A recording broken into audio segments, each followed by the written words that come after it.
पालकमंत्री येतात बावनकुळे साहेब, तिथे काय दहीहंडी नाच गाणे हे सगळं करतात, साधं कलेक्टरला विचारत पण नाही आणि समोरे चालले जातात. तर ह्या सगळ्या गोष्टी कशा काय सहन करायच्या?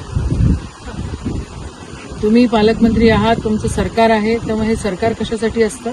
हे लोकांना जिव्हाळा देण्यासाठी, त्यांना हिंमत देण्यासाठी असतं. वेलफेअर स्टेट म्हणतो आपण याला. पण तुम्ही यायचं, डायरेक्ट तिथे जायचं, दहीहंडी फोडायची, तिथे अजून काय काय तमाशे करायचे, वोट चोरीला काय काय, वोट चोरी करूनच तुम्ही लोक सत्तेत आलेले आहात, हे आता सिद्ध झालेलं आहे. पण आता आहात पालकमंत्री तर करा की काळजी थोडीशी लोकांची पण.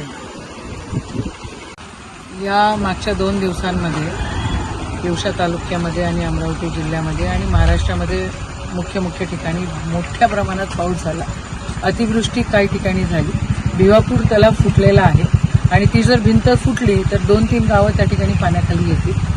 गोट्याचा तलाव देखील त्या ठिकाणी खूप डेंजरस सिच्युएशनमध्ये आहे आणि वर्ह्यामध्ये हे जे नाले आहेत हे इतके ओव्हरफ्लो झालेले आहेत आणि मोठ्या प्रमाणामध्ये इथे शेतीचं नदीच्या काठी आणि आजूबाजूला देखील मोठ्या प्रमाणामध्ये नुकसान झालेलं आहे.